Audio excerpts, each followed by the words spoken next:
Now, lists are a really important thing on the web, and there's lots of lists that are out there you might not even realize are lists, but they're scattered everywhere. So it's important that we know how to do them, and we need to add a list down here for our site. So there's 3 different types of lists that you can actually have. There's ordered lists, unordered lists, and data lists. And for this course, I'm going to be focusing on ordered lists and unordered lists. Data lists are a bit more of a niche topic. They're important to know about, and it could be an extra thing that you go and take a look into. I'm not covering them for the course because they're much less used than the other 2. And some people will say they're underused and we should use them more often, but yeah, they're not the most common thing that we actually see. And so for lists, there's a few important things with them, but we have, for unordered lists and ordered lists, the naming of them is very simple. We have an OL for our ordered list, and then we have a UL for an unordered list. So as you might be seeing here, there's a lot of abbreviations that come into how we name our elements, right? H1 instead of heading 1, P instead of paragraph. We're going to be writing a lot of code. It makes our life a lot easier to be able to do that. Now, if I just do an ordered list or an unordered list here, and I hit save on these, and we come take a look, we'll actually see that like nothing has actually changed on my website, right? This would be coming, right after the title, and you can see there's nothing actually showing up there.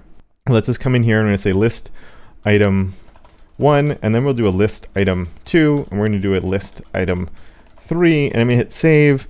And we're going to refresh my page, and then we get this coming in here, and we don't actually have our lists properly coming in. And if I try and do that for my unordered list here, we'll paste that in, save that, and refresh, and then I get the same thing showing up. And as I've been saying from the beginning, we have to be very explicit and tell the browser everything that's going on. And these empty spaces that I'm adding here, they're not actually doing anything.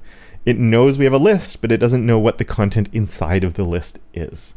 And so along with our ordered list and our unordered list, we have another thing that we need to add, which is our list item.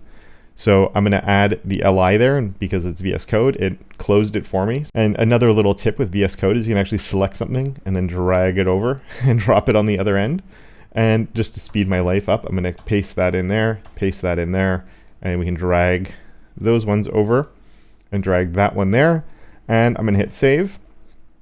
We're going to come back over here and hit refresh, and then you can actually see, I'm going to zoom in to make it a bit bigger, but I have my list items are coming in and they're numbered. And the reason that they're numbered is because I'm using an OL, and the OL is for ordered list. So we're putting things in a specific order. And we want to use OLs or ordered lists for when the order of things matters. It's not just about having the numbers there, but again, we're giving actual context here. We're actually saying this is an important that we do first thing, then the second thing, then the third thing.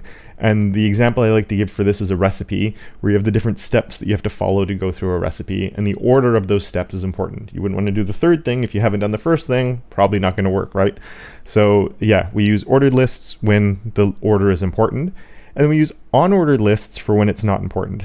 And so just to speed things up a little bit, I'm going to grab all of this. If you're following along, I'd actually recommend you pause and write out the list items though, because it's not great for watching in a YouTube video, but for getting the practice in of writing the different elements we're doing, it is good practice to do as much writing as possible on your own. So we'll save this file. I'll come over here and I'll hit refresh. And now we can see this is coming in as a bullet list. And it's coming in as a bullet list because it's an unordered list. So the order of these elements don't actually matter. And once again, going back to that recipe analogy that I was making, this would be like when you have the list of ingredients. Though the order of the ingredients doesn't really matter, it matters with how you're using them when you get to the ordered list after of how to do the recipe. But like if I'm making my shopping list based on the recipe book that I have, I can get those ingredients in any order, get them all organized, and then use them in a specific order afterward. So an unordered list is for a bullet list where the order of the elements doesn't really matter. I'm just listing things out. So with what you know now, I'm going to delete all this because we obviously don't want that. I'm going to refresh to get rid of it on my page. And looking at our design, we have this list down here at the bottom of the first page. So I'm going to say that, well, we put in those as paragraphs. They need to be updated. They can't just be paragraphs. They need to be part of a list now. And so I'm going to encourage you to go down to these paragraphs that are there, change them out from being paragraphs, and turn them into the list like we see now. I'm guessing you're going to pause the video and go and do that now, though I will show my solution in just a second. And trusting that you did take your time to actually do that, let's go and take a look now. So the very first thing is, if you did switch all of these paragraphs out to list items, that's awesome. But we also, just in case it didn't work, you want to come through and make sure this is a bullet list. So I want to use my UL, and then I'll delete that, and I'm going to come over here, and we can add in the closing UL right there. And first of all, maybe yours looks like this. It's really important. And this is where I said sometimes if we're adding things in, VS Code won't update the nesting for us, or the indentation, I should say. My paragraphs here are nested inside of this UL. So I actually want to take this and push tab now to show that relationship and show that it's nested. Again, this is visual just for me as I'm looking through the code, but it makes my life a lot easier to be able to look at that. And then what we can do is we can come on each one of these, and then we can come on each one of these and make that a LI, and do that for all 4 of them. And of course, once we're done doing that for all 4 of them, if you save now, it might create a few little weird things.